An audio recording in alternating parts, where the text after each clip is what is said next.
చక్రవర్తి గారు, ముఖ్యంగా అమరావతి రెండో విడత ల్యాండ్ పూలింగ్ జరుగుతూ ఉన్న నేపథ్యంలో మొన్న మంత్రి నారాయణ కళ్ళ ముందే రైతు చనిపోయిన పరిస్థితి.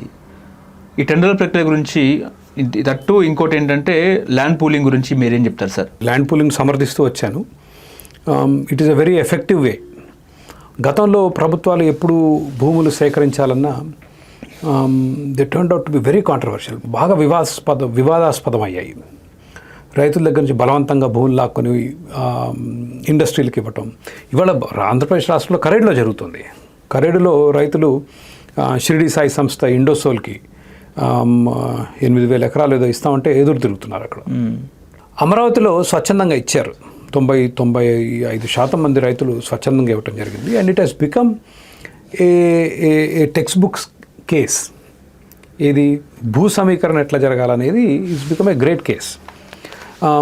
ఇంకొక ఉదాహరణ, ఇప్పుడు అమరావతి, విజయవాడ, గుంటూరు ఈ ప్రాంతంలో ఔటర్ రింగ్ రోడ్డు చేస్తుంటే భూ సమీకరణ చేస్తున్నారు. అక్కడ ల్యాండ్ పూలింగ్ కాకుండా they are taking the land from the farmers. రైతులు చాలామంది ఈ విధంగా భూమి తీసుకోవటం కన్నా భూ సమీకరణ, ల్యాండ్ పూలింగ్ చేయండి అని డిమాండ్ చేస్తున్నారు. I think it's a great demand. So overall it's a very good model I feel. ఎప్పుడన్నా బలవంతంగా కాకుండా స్వచ్ఛందంగా ఏది జరిగినా కూడా జనరల్లీ యాజ్ ఎ క్యాపిటలిస్ట్ నేను సమర్థిస్తాను. ఎందుకంటే క్యాపిటలిజంలో ఉన్న ప్రధానమైన సిద్ధాంతం అహింస. స్వచ్ఛందంగా జరగాలి ఏదైనా. ఒక ట్రేడ్ అనేది, వాణిజ్యం అనేది స్వచ్ఛందంగా, బలవంతం చేయకూడదు అనేది వాదన. ఇక ల్యాండ్ పూలింగ్ విషయానికి వస్తే, మొదటి టీడీపీ టర్మ్లో అమరావతిలో చాలా వరకు ఈ ప్లానింగు, ఈ ల్యాండ్ పూలింగు, ఈ డిజైను, ఈ కంపెనీలు రావటం వీటిలోనే గడిచింది. రాజధాని ప్రాంతంలో జరగాల్సిన అభివృద్ధి జరగలేదు. జగన్మోహన్ రెడ్డి గారు వచ్చిన తర్వాత దాని మొత్తానికే పడవ పెట్టేశారు. అటకెక్కీయటం జరిగింది. మొత్తం అప్పటి వరకు జరిగిన పనులు కూడా చాలా విధ్వంసం జరిగింది. రోడ్లతో సహా చాలా పాడైపోయాయి. రైతులకి కనీసం కౌలు కూడా ఇవ్వలేదు. మళ్ళీ ఇప్పుడు కూటమి ప్రభుత్వం వచ్చిన తర్వాత వాళ్ళు చేసిన ముఖ్యమైన మంచి పని ఏంటంటే, రైతులకి పారదర్శకంగా భూమి ఏదైతే వాళ్ళ దగ్గర భూమి తీసుకున్నారో దానికి సరిపడా రెసిడెన్షియల్, కమర్షియల్ ప్లాట్లు ఇచ్చే ఒప్పందం ఏదైతుందో దాన్ని చాలా చక్కగా అమలు చేశారు. They given the digital coordinator also. So అంతవరకు బాగా చేశారు. అయితే ఇన్ని వేల ఎకరాలు మీరు పూల్ చేసినప్పుడు కొన్ని తప్పులు జరుగుతాయి. కొందరు రైతులకి కావాల్సినవి రావు. సో దాంట్లో కొందరు నష్టపోయారు. మొన్న చనిపోయిన రైతు అదే కోలోకి వస్తాడనుకుంటా. అతనికి వచ్చిన భూమి ఒక వాగులో ఉండటం మూలంగా అతనికి చాలా నష్టం జరిగిందని. బట్ అతని మీద పగబట్టి ఇచ్చిందేం కాదు అది. ఈ రైతులకు దెడ్డిడే, ఇఫ్ ఐ రిమెంబర్ కరెక్ట్లీ, ఒక లాటరీ విధానంలో ఇంతమంది రైతులు ఉన్నారు, ఇన్ని ప్లాట్లు ఉన్నాయి, దెడ్డిడే డిప్ రైతులనే పిలిచి చేసి ఎవరి వాళ్ళకి ఇవ్వటం జరిగింది. అసలు అక్కడ మీకు ఇంతవరకు మనం ఎక్కడ రైతులు గొడవ చేయటం వినలేదు, మాకు మోసం జరిగింది, అన్యాయం జరిగిందని. సో అంతవరకు చక్కగా పారదర్శకంగా చేశారు. చిన్న తప్పులు జరుగుతాయి కాదన్ను. ఆ రైతు విషయంలో అతను కొంత అన్యాయం జరిగింది. So it is very unfortunate. ప్రభుత్వం కూడా నాకు తెలిసి ముఖ్యమంత్రి గారు పరామర్శించారు. ఇవాళ తెలుగుదేశం ప్రభుత్వంలో కాస్త మంచి పేరున్న మంత్రి పెమ్మసాని గారు కూడా వెళ్ళి పలకరించడం జరిగింది. దాన్ని పరిష్కారం చేస్తూ ఉన్నారు. So I think overall it is మరీ అంత ఆందోళనకరమైన విషయం కాదనేది నా వ్యక్తిగత భావన. అట్లానే ఏం జరగట్లేదని నేను చెప్పలేను. ఇప్పుడు అమరావతి అంటున్నా, గన్నవరం ఎయిర్పోర్ట్ దగ్గర కొందరి దగ్గర భూములు తీసుకున్నారు. వాళ్ళకి మళ్ళీ వేరే దగ్గర భూములు ఇస్తా ఉన్నారు, ఇవ్వలేదు. అక్కడ కొంత అవినీతి కూడా జరుగుతుంది. ఇది గన్నవరం ఎయిర్పోర్ట్ చుట్టూ. అద్భుతమైన స్టోరీ. ఎవరన్నా దాన్ని కాస్త రీసెర్చ్ చేస్తే, ఆ లేఅవుట్లలో ఉన్న రోడ్లని వ్యవసాయ భూముల్లాగా చూపించుకొని అమరావతిలో భూములు తీసుకున్నారు కొందరు. It's a scam, but it has not come out. So ఇట్లాంటివి జరుగుతున్నాయి కాదని, నాట్ ఎవ్రీథింగ్ ఈజ్ పర్ఫెక్ట్. కానీ రైతుల విషయంలో, ప్రత్యేకంగా అమరావతి ప్రాంతం రైతుల విషయంలో 90% మందికి రావాల్సిన భూములు ఇవ్వాల్సిన పద్ధతిలో ఇవ్వటం జరిగింది. వాళ్ళకి ఏమైనా ఆందోళన ఇవాళ ఉందంటే, భూమి వచ్చిన రైతులకు ఎట్లుంటుంది, మీ ప్లాట్ ముందు రోడ్లు వెళ్ళాలి, డ్రైనేజీలు వెళ్ళాలి, కరెంట్ లైన్లు రావాలి, ఇవన్నీ రావాలని, తొందరగా రావాలన్న ఆతృత ఉంటుంది. ఎందుకంటే అవి లేని మీరు ఏం చేసుకోలేరుగా. మీకు ప్లాట్ వచ్చిందండి, మీ ప్లాట్ చుట్టూ అసలు ఏమి లేవు, మొత్తం చెట్లు, తుప్పలు, రాళ్ళు, రప్పలు ఉంటే అక్కడ కన్స్ట్రక్షన్ చేయలేము, దానికి డిమాండ్ రాదు కదా. అదే very nicely laid out road వచ్చేసి డ్రైనేజ్ వచ్చి కరెంట్ వచ్చి ఇవన్నీ ఉన్నప్పుడు నిర్మాణాలకి సౌకర్యంగా అనుకూలంగా ఉంటుంది. అది లేదు కాబట్టి కొంత వాళ్ళలో ఆందోళన ఉంది. బట్ దానికి మనం రాత్రికి రాత్రి రావాలి, టైం పడుతుంది. కానీ కేంద్రం కూడా అమరావతి శాశ్వత రాజధానిగా ప్రకటించే అవకాశము లేకపోలేదంటారా? లేకపోతే కేంద్రం కూడా అమరావతిని శాశ్వత రాజధానిగా ప్రకటించే గెజెట్ని కూడా మరింత ఆలస్యం చేస్తుంది అనేది కూడా చర్చ నడుస్తూ ఉంది. నేనేం చెప్తారు సార్? నేను దాన్ని సరిగ్గా ఫాలో కాలేదు, అయింది అనుకున్నాను, అవ్వలేదు అన్నది గారు. అవ్వలేదు. అంటే మన పార్లమెంట్ సమావేశాలు జరిగినాయి కానీ అందులో కూడా గెజెట్ ఇంకా రాష్ట్రపతి ఇంకా పాస్ చేయలేని పరిస్థితి. ఓకే, ఉండొచ్చు. బట్ రాజధాని అనేది రాష్ట్రానికి సంబంధించిన అంశం.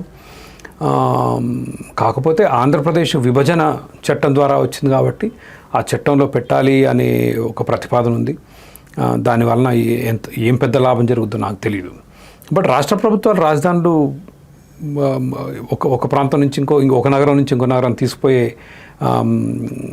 హక్కు ఉంది రాష్ట్రాలకి, రాష్ట్ర ప్రభుత్వాలకి. But given the unique nature of Andhra Pradesh రాష్ట్రంలో జరుగుతున్న రాజకీయాలు, జగన్మోహన్ రెడ్డి గారు రాజధాని వైజాగ్ తీసుకుపోయటానికి చేసిన ప్రయత్నం, దాని మూలంగా ప్రజల్లో కొంత అపోహలు ఉన్నాయి. వాటిని తొలగించడానికి ఏమన్నా చేస్తున్నారేమో తెలియదు. But I think it will pass. What I was told that అది వస్తుంది అని చెప్పారు, నేను విన్నది. I don't have the latest information. అంటే ఇంకో 40,000 ఎకరాలు అవసరమా రాజధానికి అంటే ఏం చెప్తారు సార్? రెండో విడత నేను గట్టిగా వ్యతిరేకించాను రెండో విడత దానికి. బట్ రెండో విడతలో కూడా నేను చేసిన వాదన ఏంటంటే, నందు గారు, రైతులు స్వచ్ఛందంగా భూమి ఇస్తామంటే నాలాంటి వాళ్ళ వాదన కాస్త బలహీనపడుతుంది. ఇప్పుడు రైతులు వ్యతిరేకిస్తే మనం భూమి ఇచ్చేవాడికే ఇబ్బంది లేనప్పుడు నేను ఎందుకు అభ్యంతరం చెప్తానా? చెప్పే నాకు నైతిక హక్కు ఉండదు.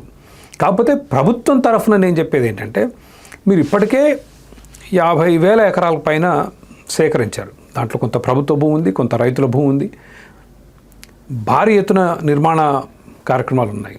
దాంట్లో 10, 11, 12 రకాల సిటీస్, స్పోర్ట్స్ సిటీ అన్నారు, హెల్త్ సిటీ అన్నారు, గవర్నమెంట్ సిటీ అన్నారు, జ్యుడిషియల్ సిటీ అన్నారు, ఎడ్యుకేషన్ సిటీ అన్నారు. ఇట్లా రకరకాల సిటీలు, వాటికి కొన్ని వేల ఎకరాలు కేటాయించడం జరిగింది. ఇది నిర్మాణమే జరగలేదు, ఇది ఇంకా నిర్మాణ దశలోనే ఉంది. ఇది బాగా ఆలస్యం అవుతుందన్న ఆందోళన ఉంది. ఇది పూర్తి కాకుండా మళ్ళీ పోయి అక్కడ ఇంకో 45,000 ఎకరాలు అనేది ఏ రకమైన ఆలోచన అనేది ప్రశ్నించారు. 5,000 ఎకరాల కోసము అంతర్జాతీయ విమానాశ్రయం కూడా వచ్చే అవకాశం ఉంది అన్నట్టు కూడా గతంలో ప్రకటించడం జరిగింది కూటమి ప్రభుత్వము. ఎట్లయితే శంషాబాద్ ఎయిర్పోర్ట్కి అయితే ఏ రకంగా అయితే అంతర్జాతీయ విమానాశ్రయం వచ్చిందో, ఏపీ కూడా అలాంటి విమానాశ్రయం వచ్చే అవకాశం ఉంది. దానికి 5,000 ఎకరాలు సేకరిస్తున్నాం అన్నట్టు కూడా నారాయణ గారు చెప్పారు. ఇప్పుడు మనకు శంషాబాద్ ఎయిర్పోర్ట్ వచ్చి చాలా 20 సంవత్సరాలు అయిందనుకుంటా. దానికి 4,000 ఎకరాలు ఎంతో సేకరించారు, సగం కూడా వాడట్లేరు సరిగ్గా. ఈ విమానాశ్రయాలకి వెనక ప్రైవేట్ సంస్థలు, బేసికలీ మొనాపలీస్. నేను ఆమె క్యాపిటలిస్ట్. బట్ ఒక కంపెనీకి తీసుకొచ్చి ఒక విమానాశ్రయం కట్టించేసి వాడి గుత్తాధిపత్యం ఇచ్చి అది సరైన విధానం కాదు. ఈ 1,000 ఎకరాలు ఏమన్నా ఈ కంపెనీలని వాళ్ళకి కావాల్సిన కొరకు సేకరించి చాలా తక్కువ ధరకు ఇచ్చే ఆలోచన ఒకటి. 2, గన్నవరంలో మీరు మొన్ననే 800 ఎకరాలు ఎంతో సేకరించి దాన్ని 1,400 ఎకరాలకు తీసుకొచ్చారు. 2వ టెర్మినల్ కడుతున్నారు. 10,000 15,000 కోట్ల రూపాయల బడ్జెట్ ఉంది కేంద్ర ప్రభుత్వం నుంచి రింగ్ రోడ్ వేసి గన్నవరం కలపటానికి. దానికి అప్రూవల్స్ కూడా వచ్చాయి, భూసేకరణ జరుగుతుంది. గన్నవరం నుంచి మళ్ళీ ఇప్పుడు ఒక రోడ్డు కూడా వేశారు, కనెక్టింగ్ రోడ్డు. మరి దాన్ని ఏం చేస్తారు? దాని మీద పెట్టిన పెట్టుబడి ఏం కావాలి మీకు? ఇప్పుడు న్యూయార్క్ లగ్వాడి ఎయిర్పోర్ట్ నాకు తెలిసి 800 ఎకరాలు, వెరీ బిజీ ఎయిర్పోర్ట్. ఎన్నో ఎయిర్పోర్ట్లు ఉన్నాయి ప్రపంచంలో, మనకంటే 20, 30, 40 ఇంతల ట్రాఫిక్ ఉన్న ఎయిర్పోర్ట్లు. యూ డోంట్ నీడ్ 1,000 ఎకరాలు అనేది ఈ భారతదేశంలో ఈ మధ్య పుట్టుకొచ్చిన ఈ విధానం. You don't need so much. If you also need, అది ఎకరానికి 5 కోట్లు ఇవ్వండి, 10 కోట్లు ఇవ్వండి, ఇచ్చి ఇంకో 1000 ఎకరాలు కొనుక్కోండి అక్కడే. You have the government has eminent domain అనే రూల్ ఉంది. గవర్నమెంట్ క్యాన్ బలవంతంగా కూడా తీసుకోవచ్చు. నేను బలవంతం ఇందాక చెప్పాను కదా, బలవంతంగా నేను usually we're not for it. Correct లాగా రైతులు వ్యతిరేకిస్తారు. కానీ ఈ 5,000 ఎకరాలు ఇప్పుడు మళ్ళీ కొత్తగా ఇంకో ఎయిర్పోర్ట్ కట్టి, ఈ ఎయిర్పోర్ట్ ఇప్పుడు మనకు శంషాబాద్ వస్తే బేగంపేట దుకాణం ఏమన్నారు, కండిషన్ అది. మేము శంషాబాద్ GMR నడపాలంటే బేగంపేట తెరవద్దు. అవును. కానీ శంషాబాద్ ఇంటర్నేషనల్ చేసి బేగంపేట డొమెస్టిక్ చేస్తే అద్భుతంగా ఉండేదిగా. So these are the issues that we run into. వేరే వాళ్ళు చెప్పేటంటే భవిష్యత్తులో దొరకదు భూమి అని. అదేదో ఇక్కడ ఇప్పుడు గన్నవరం దగ్గర విస్తరించుకోవచ్చు కదా. అంటే వైసీపీ వాళ్ళు కూడా రియలైజ్ అయ్యారంటారా? ఎందుకంటే సజ్జల రామకృష్ణారెడ్డి గతంలో కూడా అమరావతి రాజధాని మేము ప్రకటించి ఉంటే మేమే మళ్ళీ అధికారంలోకి వచ్చేటోళ్ళం. ఎప్పుడైతే వైజాగ్ కర్నూలు అన్నామో 3 రాజధానులు, దానివల్ల ఇబ్బంది పడ్డాం, ప్రజలు కూడా నమ్మలేదు అన్నట్టు మాట్లాడారు. రేపు మేము వచ్చినా కూడా అమరావతినే పాలసీ మేకింగ్గా మేము కూడా ముందుకు తీసుకెళ్తాం ఒకవేళ వాళ్ళు వస్తే అన్నట్టు. అంటే వాళ్ళు కూడా ఇప్పటికి కూడా తప్పు చేశామన్నట్టు అనుకోవచ్చా? వాళ్ళ మీద ఏం భరోసా ఉంటుంది? ఇప్పుడు అమరావతి తీసుకొచ్చినప్పుడు అమరావతికి ఇప్పుడు సేకరిస్తున్న భూమి సరిపోదు, ఇంకా భూమి సేకరించాలి, ఒక భారీ రాజధాని కావాలన్నారు జగన్మోహన్ రెడ్డి గారు. నేను ఇక్కడే ఇల్లు కట్టుకుంటున్నాను, ఇక్కడే ఉన్నాను. అధికారంలో వచ్చిన తెల్లారే మార్చేశాడు ప్లేటు. సో ప్రజలకు నమ్మకం పోయిందిగా, పూర్తిగా నమ్మకం పోయింది. ప్లస్ అమరావతి ప్రజలు కూడా జగన్మోహన్ రెడ్డి గారి పార్టీకే ఓట్లు వేసి ఎన్నుకున్నారు. వైసీపీ ఎమ్మెల్యేని గెలిపించారు అక్కడ. అవును, అమరావతి ప్రాంతంలో ప్రజలు వాళ్ళని కూడా లెక్క చేయకపోతే కానీ మీకు ప్రజాస్వామ్యం అంటే ఏం గౌరవం ఉన్నట్లు. సో నమ్మకం కోల్పోయారు. ఇప్పుడు ఓడిపోయినప్పుడు ఒక మాట, గెలిచినప్పుడు ఒక మాటలాగా ఉంటుంది. So we don't know. ఇది ప్రజలు అప్రమత్తంగా ఉండాలి, నాయకులు తప్పులు చేయకుండా ఎదుర్కోవాలి. అండ్ అమరావతి రైతులు దానికి సరిపడా గట్టి పోరాటం చేశారు, ప్రజల ఆలోచనలు మార్పు తేగలిగారు. So it was credit goes to Amaravati farmers for what they have done.